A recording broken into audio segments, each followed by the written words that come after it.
Masih bersama kami dalam program pembelajaran jarak jauh yang diselenggarakan oleh kelompok kerja guru Kecamatan Rajamukti, Kota Cirebon. Perkenalkan, Ibu Sofi Solehawati dari SD Negeri Galunggung. Hari ini kita akan belajar mengenai tema 4, subtema 1, pembelajaran 1 dan 2. Sebelum belajar, marilah kita berdoa dulu. Berdoa dimulai. Doa sebelum belajar. Bismillahirrahmanirrahim. Raditu billahi rabba wa bil islami dina wa bi muhammadin nabiyya wa rasulah. Rabbi zidni ilman warzuqni fahman.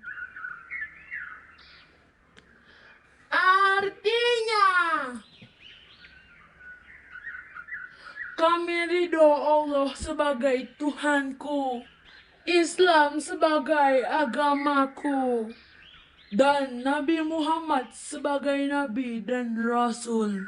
Ya Allah, tambahkanlah kepadaku ilmu dan berikanlah aku pengertian yang baik. Yuk kita siapkan buku tulisnya, alat tulisnya, dan juga harus fokus ya anak-anak. Mulai belajar ya. Tujuan pembelajaran hari ini yang pertama, menjelaskan peran Indonesia dalam kerjasama di bidang sosial budaya dalam ASEAN. Yang kedua, mengidentifikasi cara menghasilkan energi listrik. Dan yang ketiga, mengidentifikasi ciri-ciri reklame. Amatilah beragam benda atau produk yang ada di sekitar anak-anak. Yang pertama, ini ada gambar. Ya, betul, ini kendaraan roda 2 yaitu motor. Motor berasal dari Jepang. Yang kedua, ini ada kain batik. Iya, kain batik berasal dari, betul sekali, Indonesia. Yang ketiga, ini ada karpet atau permadani dari Turki. Yang keempat, ini yang suka dimakan anak-anak, pizza. Pizza dari Italia, betul. Makanan yang ada di luar negeri atau kendaraan yang ada di luar negeri itu bisa ada di Indonesia. Itu karena ada pengaruh dari globalisasi. Globalisasi adalah suatu integrasi internasional yang terjadi karena pertukaran pandangan dunia. Globalisasi ini melibatkan integrasi ekonomi, budaya, kebijakan pemerintah, teknologi, ilmu pengetahuan, dan gerakan politik di seluruh dunia. Dengan adanya globalisasi ini mempermudah negara satu dengan negara lainnya untuk melakukan kerjasama. Salah satunya itu kerjasama ASEAN di bidang sosial budaya. Ini ada kerjasama Indonesia, ASEAN, mengenai ASEAN Car Free Day yang diluncurkan hari ini, yaitu yang di Indonesia. ASEAN Car Free Day merupakan prakarsa advokasi di tingkat regional yang oleh Kementerian Kesehatan Indonesia dengan dukungan dari Kementerian Kesehatan negara anggota ASEAN lainnya untuk mempromosikan gaya hidup sehat dengan melakukan aktivitas fisik dan berbagai bentuk kegiatan positif lainnya yang dilakukan oleh masyarakat di area khusus atau jalan yang bebas dari kendaraan bermotor. Kegiatan Car Free Day ini diharapkan dapat mempererat kolaborasi multisektor dan bertujuan tidak hanya untuk mempromosikan gaya hidup sehat dan mengurangi tingkat polusi udara dengan mengurangi penggunaan kendaraan bermotor di jalan, tetapi juga untuk mendorong terciptanya masyarakat yang damai, inklusif, tangguh, sehat, dan harmonis. Hari bebas kendaraan bermotor pertama di Indonesia dimulai secara resmi di Jakarta pada tahun 2002. Di Cirebon sendiri itu ada ya, di Jalan Kartini Siliwangi, atau di daerah Sumber juga ada. Nah, Indonesia memiliki peran dalam kerjasama dengan negara di ASEAN. Ini salah satu beberapa contoh dari bentuk kerjasama dan peran Indonesia. Yang pertama, ASEAN Car Free Day. Peran Indonesianya, Indonesia menjadi negara pelopor dan tuan rumah peluncuran ASEAN Car Free Day. Yang kedua, ASEAN Contemporary Dance Festival. Indonesia menjadi tuan rumah di Yogyakarta dan menjadi penampil tari di antara 10 negara lainnya. Yang ketiga, Summit for the ASEAN Socio-Cultural Community. Indonesia memiliki peran membahas budaya perdamaian dan toleransi, target pilar penjamin hak-hak penyandang disabilitas. Nah, dengan adanya globalisasi itu mempermudah akses ya, salah satunya itu memperoleh listrik. Nih, kita akan belajar mengenai proses menghasilkan listrik.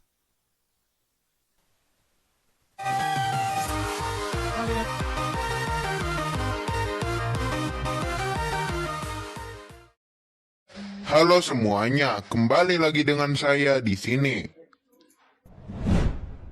Hampir setiap harinya, manusia menggunakan listrik untuk kebutuhan sehari-hari. Energi listrik yang digunakan berasal dari berbagai macam metode. Salah satunya adalah pembangkit listrik tenaga air. Pembangkit listrik tenaga air adalah salah satu jenis pembangkit listrik yang paling tua di antara pembangkit lainnya. Pembangkit listrik tenaga air ini bahkan sudah dikembangkan sejak zaman kuno. Pada saat itu, tenaga air yang didapatkan dari putaran kincir digunakan untuk menggiling gandum serta berbagai kegiatan lainnya. Nah, pembangkit listrik tenaga air ini awalnya mulai dikembangkan pada tahun 1770-an oleh seorang yang bernama Bernard Forest de Bellido. Beliau adalah seorang insinyur berkebangsaan Prancis. Ia menjelaskan teori tentang mesin hidrolik bersumbu vertikal dan horizontal dalam sebuah bukunya yang berjudul Arsitektur Hidrolik. Teori inilah yang dipakai dalam pengembangan pembangkit listrik tenaga air itu. Nah, itulah sepintas sejarah awal mulanya PLTA. Next, kita lanjut komponen-komponen apa saja yang penting dalam pembangkit listrik tenaga air itu. Nah, setidaknya ada 5 komponen utama. Apa sajakah itu? Nomor 1, waduk atau bendungan. Salah satu komponen PLTA yang paling penting adalah waduk atau bendungannya. Komponen ini berfungsi untuk menampung air dalam jumlah besar, karena turbin membutuhkan pasokan air yang cukup dan stabil. Tak hanya itu, bendungan juga berfungsi untuk mengendalikan banjir. Nomor 2, pipa pesat. Pipa pesat adalah alat yang berfungsi mengalirkan atau menyalurkan air ke turbin. Nah, pipa pesat dirancang khusus dengan ketinggian tertentu agar energi potensial yang diberikan oleh air kepada turbin cukup untuk menggerakkan turbin tersebut. Nomor 3, turbin. Turbin adalah komponen PLTA yang berfungsi menangkap energi mekanik dari aliran air dan meneruskannya ke generator. Pada roda turbin terdapat sudu, yaitu konstruksi lempengan dengan bentuk dan penampang tertentu. Aliran air yang melalui ruang di antara sudu tersebut akan mengakibatkan roda turbin berputar dan menghasilkan energi kinetik yang akan digunakan oleh generator nantinya. Nomor 4, generator. Generator adalah komponen PLTA yang berfungsi untuk mengubah energi kinetik yang didapatkan dari turbin menjadi energi listrik, dengan cara memanfaatkan putaran turbin untuk memutar kumparan magnet yang akan menghasilkan listrik. Nomor 5, jalur transmisi. Nah, jalur transmisi berfungsi untuk mengalirkan arus listrik dari PLTA ke rumah-rumah atau industri. Itulah tadi komponen-komponen penting dalam pembangkit listrik tenaga air. Lalu, bagaimana cara kerja pembangkit listrik tenaga air tersebut? Pembangkit listrik tenaga air adalah pembangkit listrik yang mengandalkan energi potensial dan kinetik dari air untuk dapat menghasilkan energi listrik. Cara kerja pembangkit ini adalah, pertama-tama air dialirkan dari bendungan menggunakan pipa pesat menuju turbin. Kemudian energi potensial dan energi kinetik air memutar turbin. Lalu energi kinetik yang dihasilkan oleh turbin diubah menjadi energi listrik oleh generator. Dan kemudian energi listrik yang dihasilkan itulah yang akan ditransmisikan melalui jalur transmisi. Nah, itulah sekilas tentang cara kerja pembangkit listrik tenaga air itu. Semoga video ini bermanfaat dan menambah wawasan. Dan sampai jumpa di video berikutnya.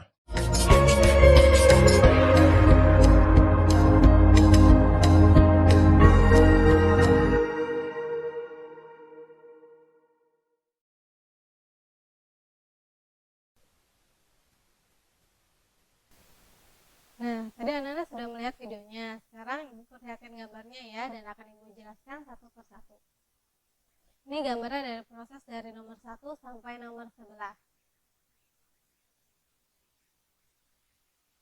Nomor 1 itu air dari waduk atau sungai masuk melalui pintu yang di gambar nomor 2 yang diatur oleh kartu pengaman seperti di gambar nomor 3.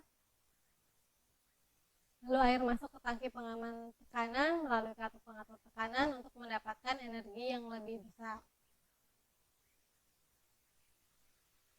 Selanjutnya, air di dalam pipa pesat mengalirkan dan mengarahkan air ke turbin.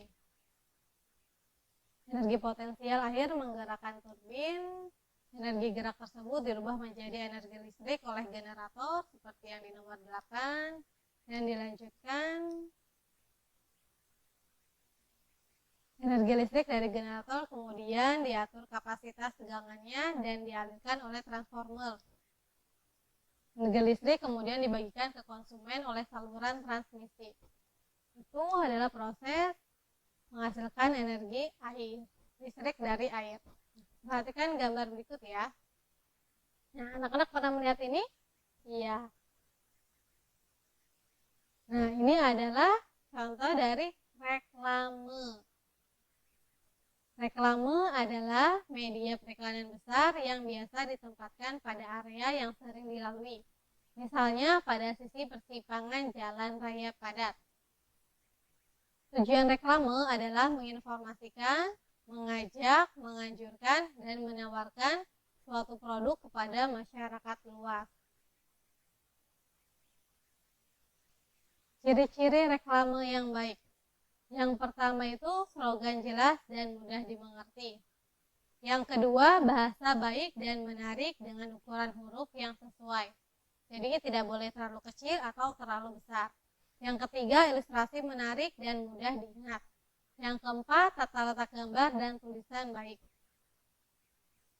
Reklame dibuat menarik sehingga pembaca ingin mengikuti anjuran atau membeli barang yang ditawarkan.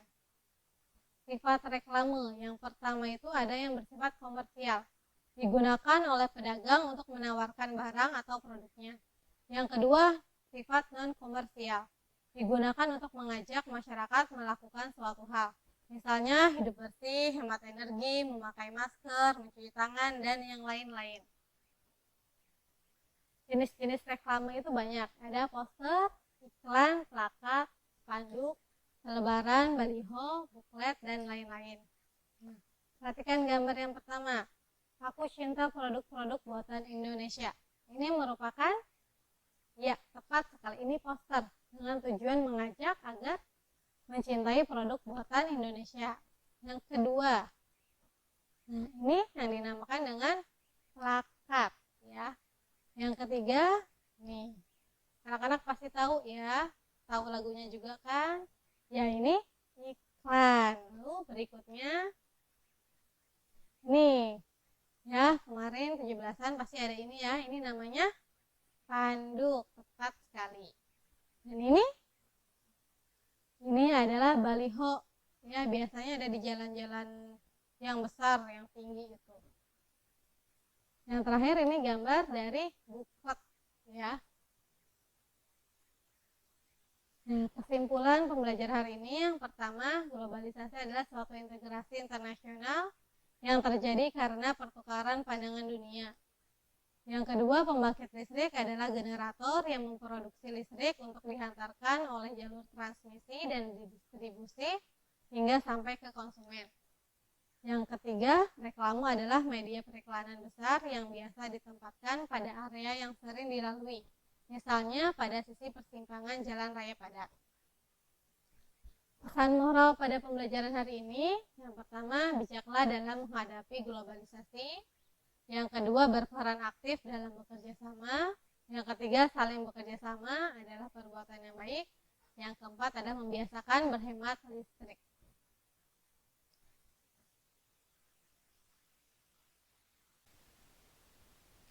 Sekian pembelajaran hari ini, terima kasih. Kurang lebihnya mohon maaf. Dan tetap setia dalam program pembelajaran jarak jauh yang diselenggarakan oleh kelompok kerja guru Kecamatan Harjamukti, Kota Cirebon.